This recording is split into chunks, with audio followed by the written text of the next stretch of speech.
CMMS Radio talks about all things CMMS, computerized maintenance management software, focused on maintenance management. It's the people, the process, and the culture that make your CMMS journey a success. Welcome back to CMMS Radio. Folks, you see him on screen there. He's got some badass rides behind him. His name is Gary Spector, and he is the CEO of Limble. He's been there now for several months, and we're going to get into a conversation about what that was like. But before we get into any of this, Gary Spector, welcome to CMMS Radio. Thank you, Greg. I appreciate it. Thrilled to be here. And we've been kind of building up to this. We've done some other episodes with a few other folks. We had a great episode with one of your clients, and I love those. So I appreciate you guys allowing that. But with your journey, first of all, a lot of people know I'm a car guy. So when I saw those cars, man, I was like, all right, cool. He's a car guy. That means we can really talk. That means you probably like people that are salt of the earth, all the maintenance people that you serve now and even in the past. So I'd like to just jump off with your background and what got you into the industry in the first place, because you have a background prior to joining Limble that you literally served the field service technicians, people that provide field services, which is near and dear to my heart, having been in that background myself years ago. And it's got a lot of lateral connectivity to what you do now. So can you share a little bit of that part of the journey, and then we'll kind of jump into some Limble stuff? Sure. Look, I've been in the software industry for almost 30 years now, not quite, about 27 years. But what is the most interesting around what I'm doing now and what I have done over the last 4 years is the people that we help, support, and serve. The software, whether it's with my previous company or now with Limble, is really beneficial to the end user. It makes their life better. It allows them to spend more time with their families. It allows them to be more productive. It allows them to drive excellence into their daily job. And again, having sold technology for a really long time, I get a lot of personal satisfaction out of selling an application or a platform that actually makes people's lives better. And I spent a long time selling software that made the software company's life better. Not so sure it made the end user's life better. In retail, you're selling, and there's always a buyer out there, and it's helping the person that's driving the website make money or whatnot. But it's not necessarily helping the end customer or the end user be more productive, be better, making their life better. And the last, say 5 years of my software career have been spent focusing on these types of people, where I'm selling something that benefits them, and that makes my job a lot more enjoyable. Yeah, man, and I think there's a lot of us. I know you're fairly active on LinkedIn when you have those moments. I know you watch and read the stuff. You might not chime in, but we do see people that are really all about that and trying to kind of turn that corner. For me personally, I adopted this perspective many years ago, probably around 30 years ago, maybe a little bit more, where that elusive win-win is what I'm always chasing down. And I think we're all allowed to, you can make all the money you can make, but you got to have that one piece where everybody's thriving.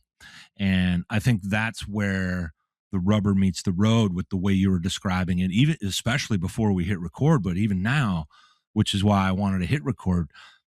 Those customers that you serve are truly the lifeblood of your existence. Now, that doesn't mean your teams within Limble or wherever you're working aren't also invaluable, but we need that foundation of the people we serve to hold us up. It's not the other way around. So I really like that perspective that you've shared, and I think it's a big advantage for what you're doing now when you lean on what you have done. And I think what I want to get into now is a little bit about these first. I read the article that you put out about your first 90 days and what I find to be a somewhat unique approach to how you wanted to learn about what you're really doing for the organization, but it was about your clients. You went to that source. And I'd like to talk a little bit about it with just going through a few questions. First of all, Sure. how'd you come up with the idea that that's what you were going to do to get up to speed? Well, I think the best way to understand the value that you're providing to your customers, hear directly from your customer. It's also the fastest way to learn what you need to do from a company perspective to be more customer oriented or customer focused. Is your support organization efficient, effective? Is your customer success organization efficient and effective? Is your product roadmap heading down the right direction? All of these things are dictated by how your customers feel. And so the first thing that I wanted to do once I got into Limble, once I had sort of met my team and the people that were going to become my teammates, I wanted to really hear from our customers what's working, what's not working, what do they need in order to be more effective and really efficient. And that has to drive sort of the things that you do from a strategy perspective when you're building a software platform that supports people that are doing the jobs that our customers are doing.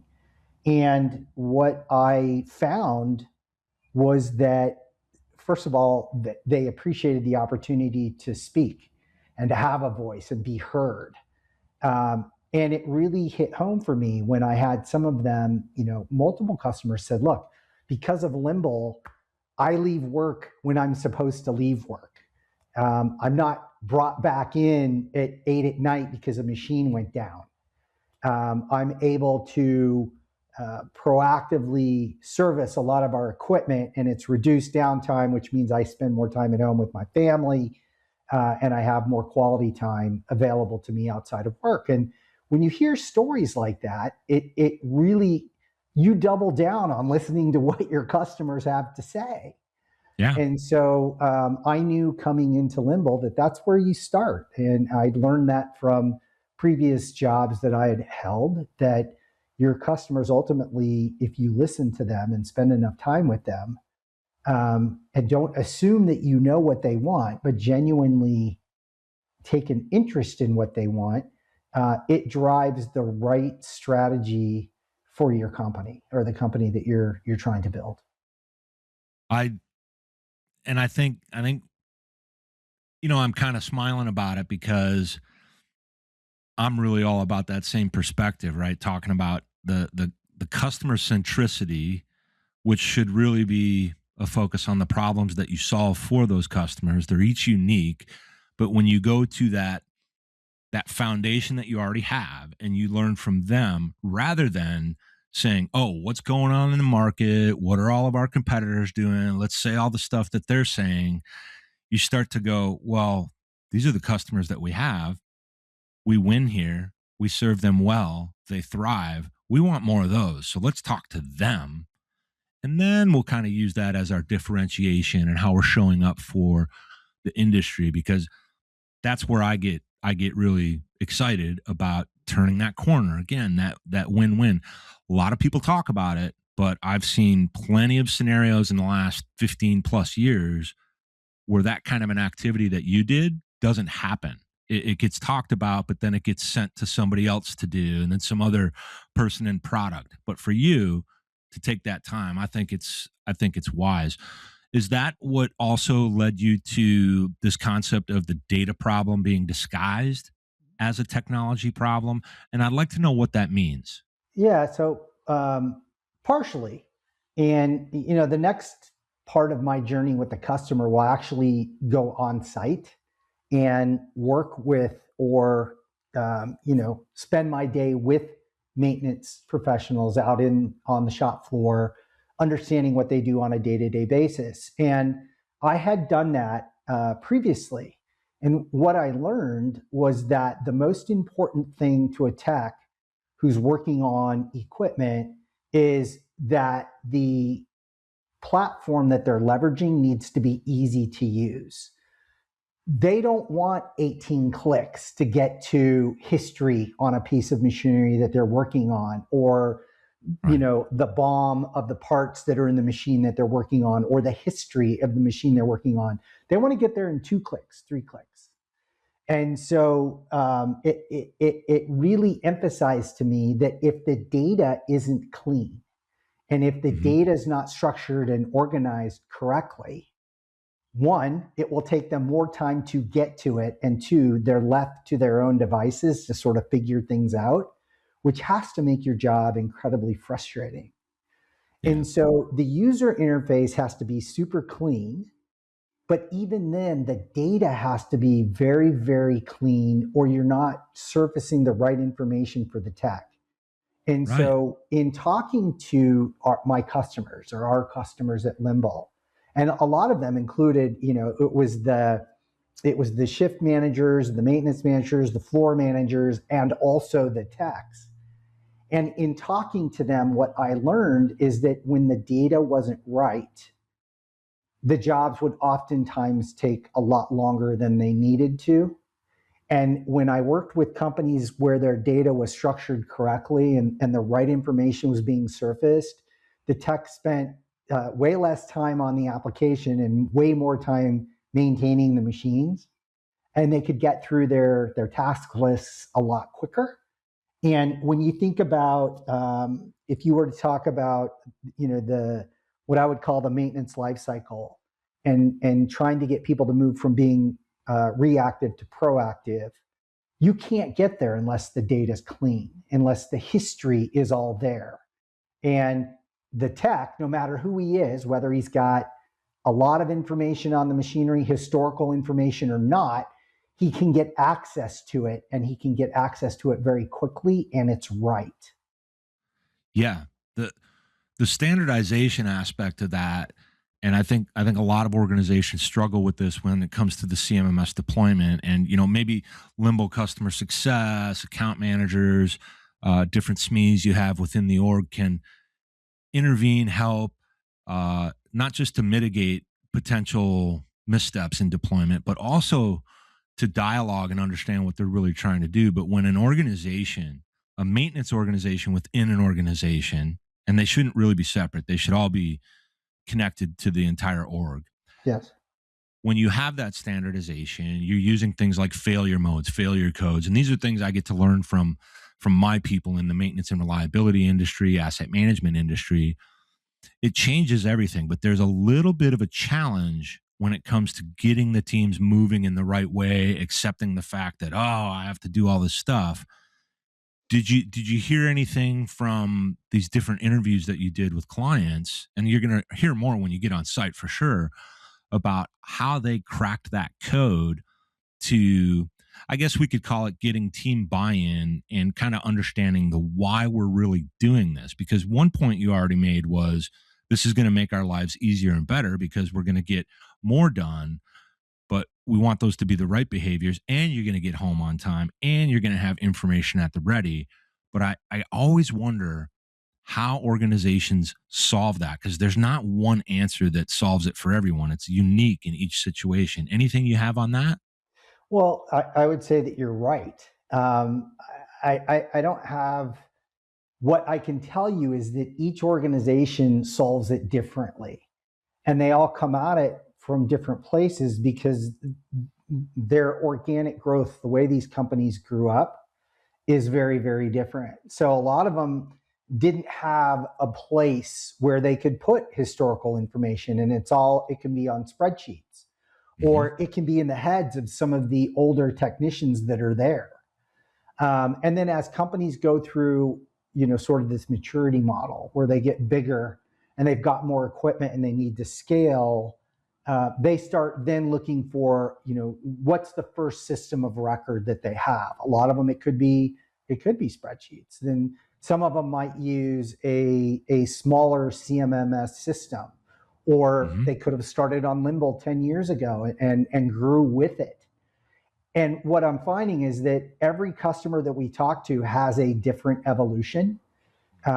We have some really big ones, for example, that have multiple facilities, but the facilities all operate separately, which Right. may not make, it doesn't make a whole lot of sense, especially if the equipment in each of the multiple facilities is the same equipment. Like there's all this goodness you could harness.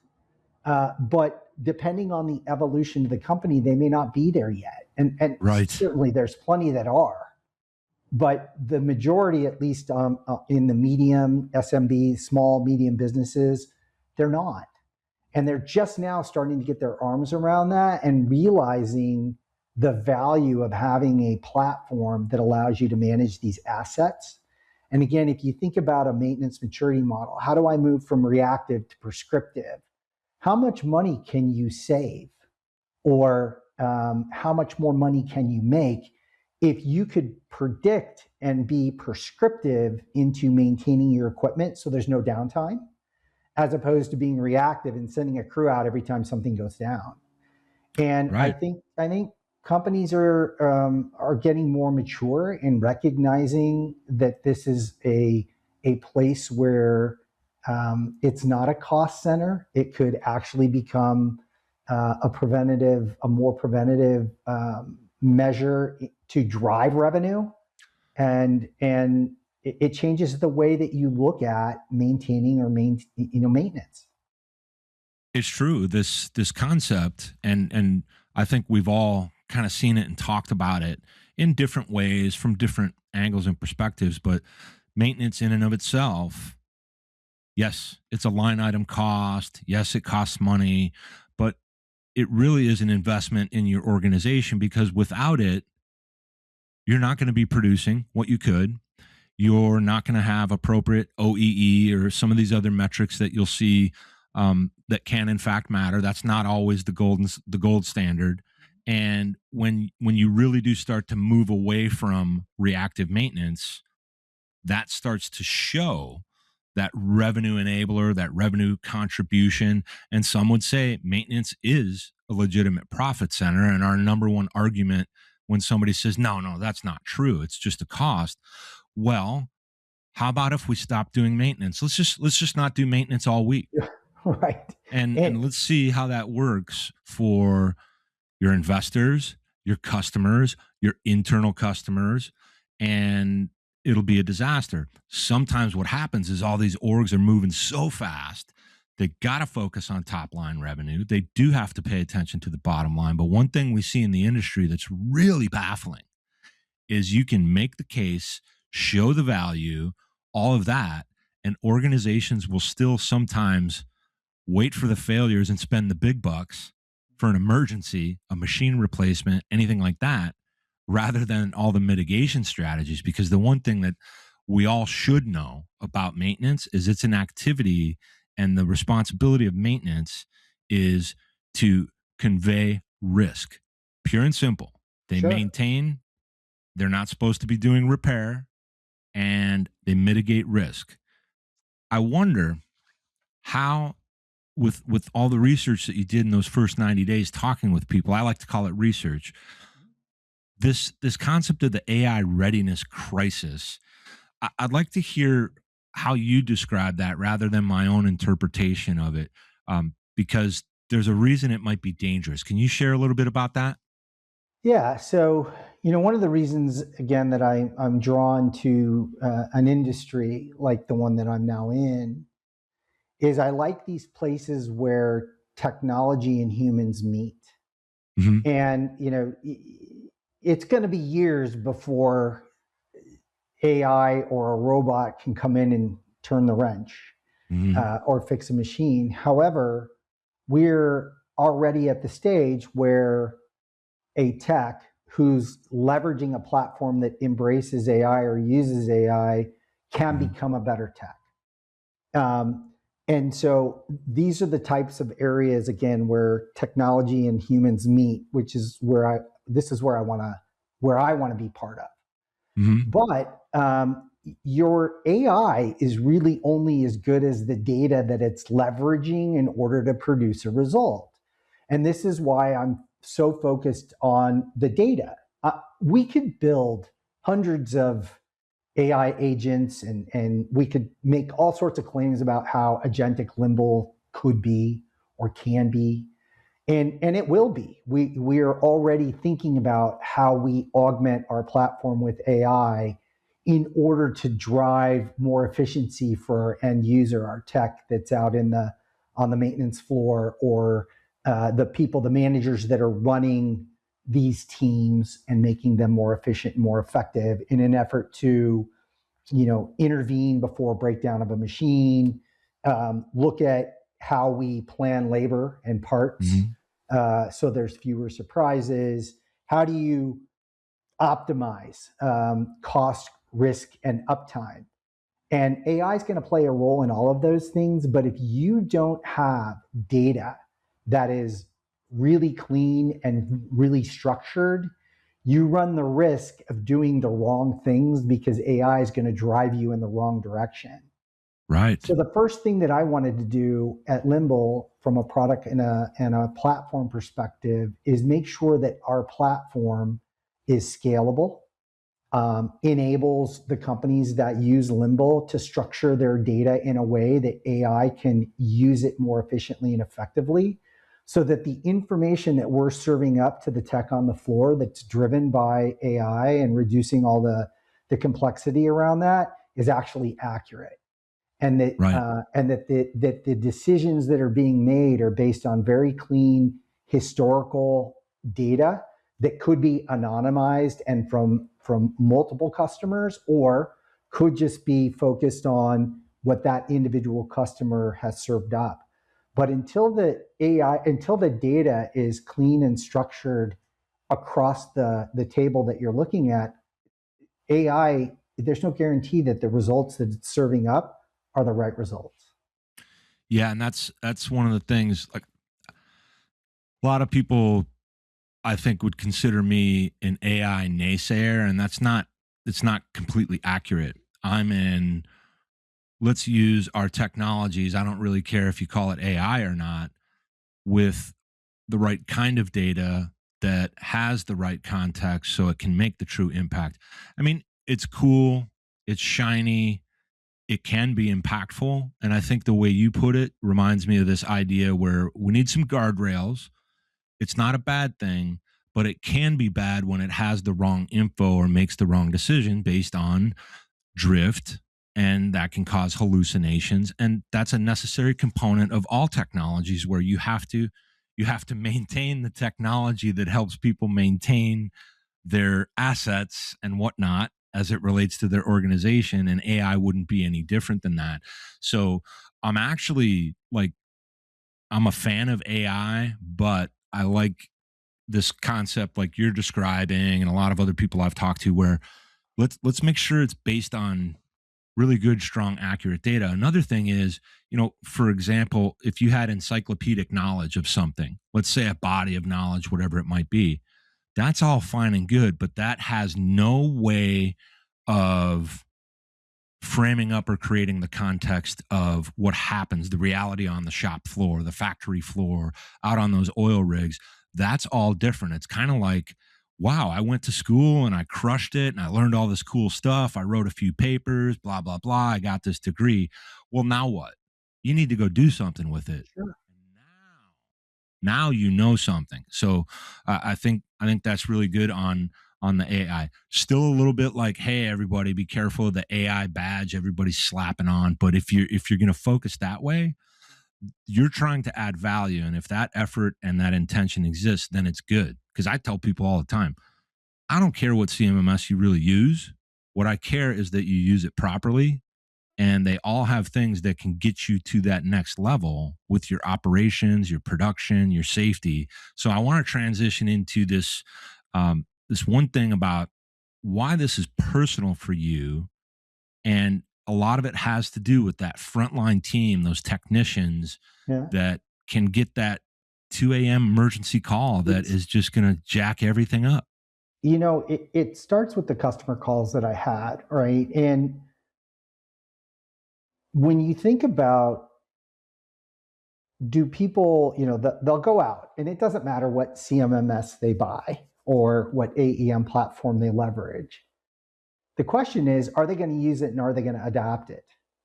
And in order to get the benefits of the things that I talked about earlier, right, where a tech, he's spending more time at home, he's not working overtime, he's very efficient and effective at what he does, at his job. It starts with usability. And what I have learned, again, over the last 4 years, you can build a platform that's really robust and does a lot of things. Pulls in the encyclopedia of information, gives you all sorts of diagrams and ideas of what you should do. But the reality is no matter how good the platform is, if it's not usable, if the tech can't use it, if he can't get to what he needs in 2 to 3 clicks, because he's using his hands to do his job. He doesn't want to be spending all his time on his phone or his mobile device trying to figure stuff out. No matter how robust the platform is, if it's not usable to the tech won't adopt it. And if it's not adopted on the shop floor, your CMMS, no matter how good it is going to fail. So one of the things that I really wanted to focus on at Limble is making sure that the usability is top notch. We just released a mobile app, and all of the responses that we've had on the mobile app have been really, really good. The techs find this new mobile app to be super easy to use, less clicks to get to the data that they want. And I think we're headed down the right path. And the strategy that I've tried to set with my head of product and my head of engineering is start with the tech, right? Let's make his job and his life easier. And when we do, what happens is he adopts the technology. And if there's a couple of gaps in what we need to do as a platform, he's okay with that because he can use what we've given him. And if you've got a really robust platform that he can't use, he's not going to adopt it. And so you have to start with the guy at the end who's going to adopt. And he's going to adopt if he can use it and do his job.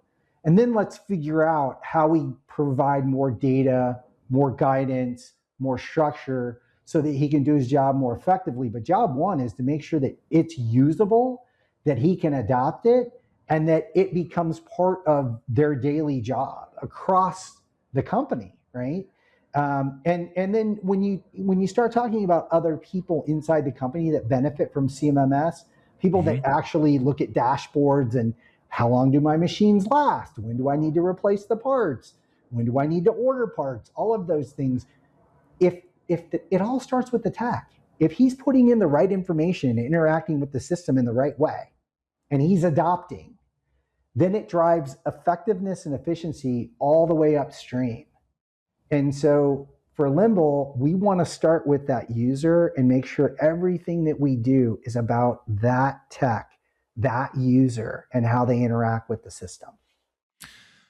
I think the important thing about that, and a lot of us would agree, like 100%, no two ways about it, is when you have the right level of frontline adoption, it's not so disruptive to what they already do. They don't feel like it's being used to babysit them. They feel like it's a tool for us to all gather and record the data about what we're doing, what's working and what's not who, but what is working. Because everybody in the maintenance department, everybody in the entire organization, frankly, if it's asset centric when it comes to production, manufacturing, all these things that a lot of us know, it's you're cooked.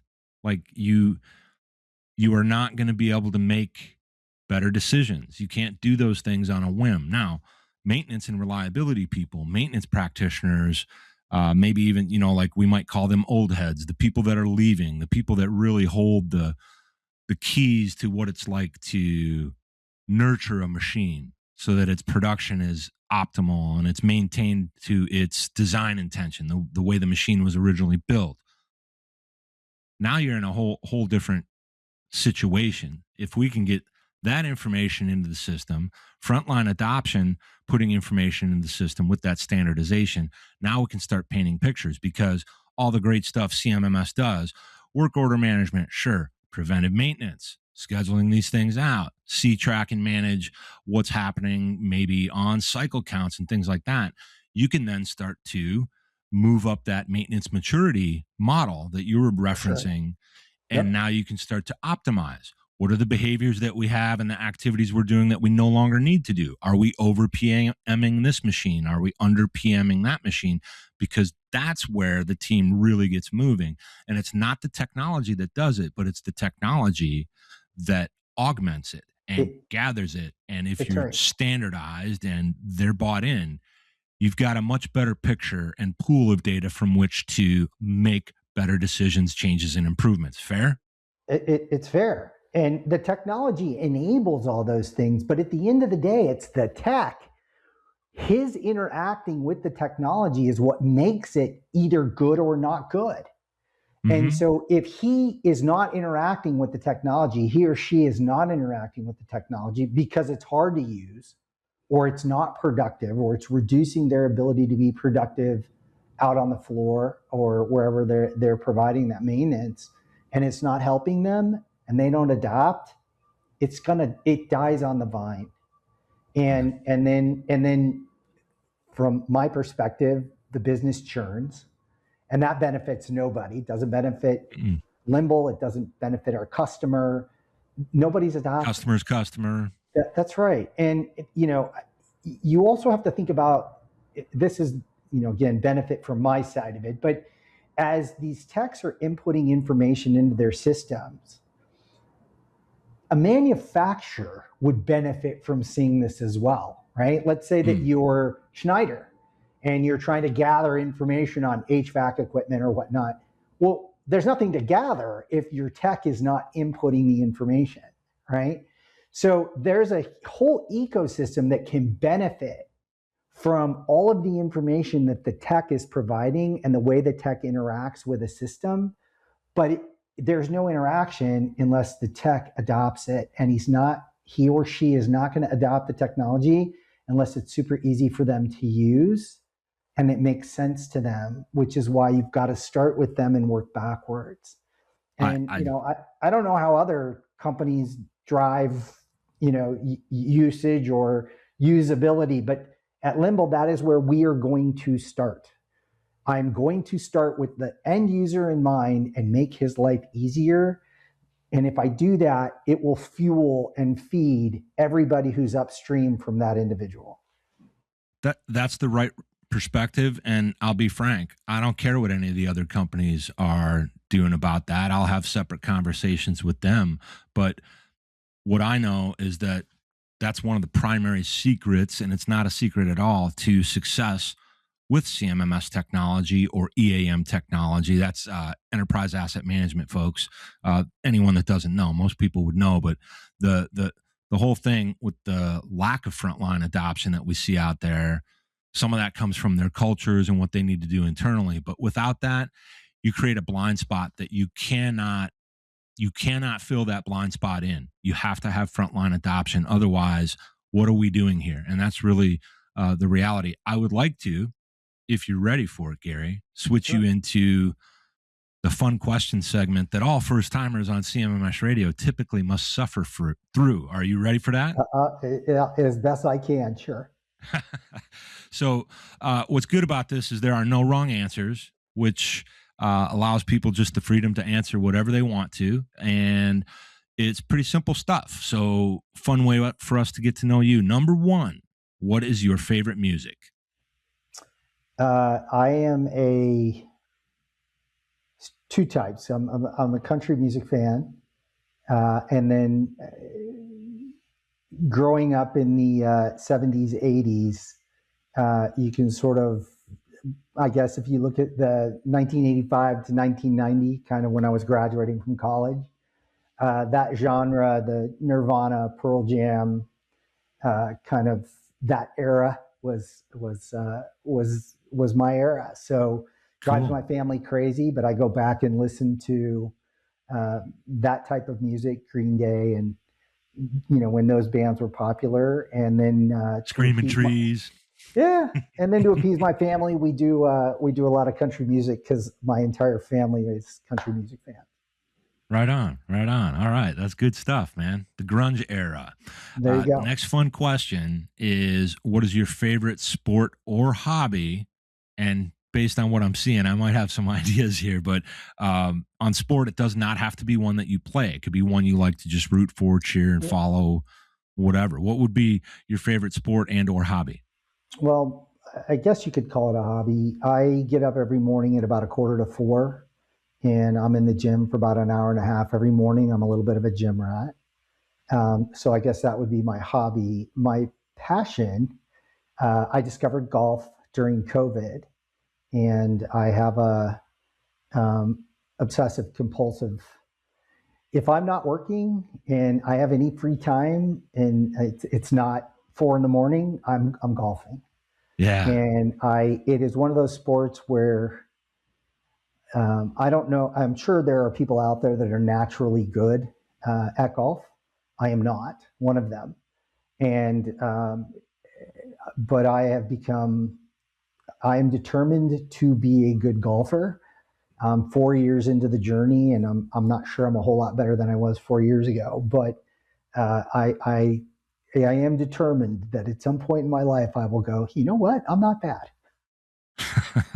That's I mean, golf, we can have all kinds of fun with making fun of it or having fun with it, like why it's such a productive sport, but the challenge of it is part of the reason I don't play golf. I tried when I was younger and I was like, I'm not doing this. I'll break things. So that's cool. Here's the big one. Now this I'll remind you, no wrong answers. So you just fire at will on whatever you get from this. What is your philosophy, perspective, anything at all when it comes to the concept of work life balance? Well, I think my perspective is probably a little bit different than most. I'm a little bit of a workaholic. Mm-hmm. I'm a big believer in getting better every day. I focus on what can I do to get better at my job. But I also carry that into my personal life. What can I do to be a better husband? What can I do to be a better father? Um, I think continuous improvement in all parts of my life is really important. And I try to balance work life, but I like to work, and I'll work as hard as I need to work to accomplish a mission. And I would say that as I've gotten older, I've probably got better at balancing work and life. And earlier in my career, probably wasn't as good at it and would lean more towards work than the life part. Yeah. But as I've gotten older, I think you get pattern recognition on what are the things that you need to do to put velocity into your work life that maybe free up a little more time in your personal life, because Ah, there does need to be a balance. But I think as you get older, again, you gain this knowledge, or again, pattern recognition on, what may have taken you 3 hours to figure out 10 years ago now takes 2 hours. And you've got a little more time that you can spend on the things that at the end of the day are probably more important. Um, and I just think that comes with age. So I think I'm getting better at balancing it. Will I ever be perfect at it? I don't know. I'm a workaholic by nature. So again, I also have this obsessive compulsive, and I will. Limble will be a very successful company. It will be a high growth company. It will drive a lot of value for people that are leveraging our platform, and we will become a category leader. And I won't. I won't stop until that is all true. And so yeah. I that's kind of how I'm wired. And it's part of the reason you're in that role. It's part of the reason for all the other things. And there are no wrong answers when it comes to this, because it's interesting to hear the different approaches, philosophies, and musings, if you will. It might help somebody. It might, you know, they might say, no, I'm not like that. You got to do this, you got to do that. Nobody's wrong. Nobody's right. We're all doing Nope, it different. We're all on the true. same ball of wax. So I appreciate you sharing that perspective. I would like to ask, if you don't mind, so maybe it's like a bonus fun question segment question. Um, what is the story with the cars behind you? So I am a little bit of a car fanatic. I don't have a lot of loyalty to particular brands except for cars, and I'm a big Porsche loyalist. And I grew up in Albuquerque, New Mexico, and you didn't see a lot of exotic sports cars in Albuquerque, but you see them, like you would anywhere else. They're out there. And when I was young, I became a big fan of exotic cars and particularly Porsches. But during COVID, and I was working at the time, I was at Adobe, and one of my teams out in Europe sent me a Lego Porsche during COVID. And I built this Lego Porsche. And of course, being, again, I get obsessive about stuff. So I built this Lego Porsche, and then I went on the Lego website and I found the McLaren and I bought that and I built it. Then I found the Lamborghini and I bought that and I built it. Then the Bugatti and I found that and built it. Then the Ferrari. And I just kept building them. And then my wife was like, we got to do something with, like, you have all these cars. What are we doing with them? So she built some shelves. There's 6 behind me. There's another 3 here. There's another 5 over here. I've built all of the Lego F1 cars. I've built every Technic Lego car that they have. And I just wait for them to come out with another set. And every time they come out with a set, I buy it and I build it. It's phenomenal, man. It's phenomenal. I told you before we hit record, I'm a car guy. Kind of like, I like all of them. And, I mean, I'm big on our like Corvettes, Camaros, Cobra Jets with their 427 side oilers and, all that kind of stuff, hot rods and drag cars. So Sure. Cars are cool. And I think it doesn't matter what you like, as long as you like it, love it, and you're into it, man. It's freaking awesome. Gary Spector, first of all, thank you for being here with me on CMMS Radio. This was a really fun conversation. Not the last one we're going to have, because I want to let everybody know. Well, I should ask you, will you yourself be at Reliable Plant in June out in Reno? I'm not sure, to be honest Okay. with you. My time right now is getting stretched in a bunch of different directions.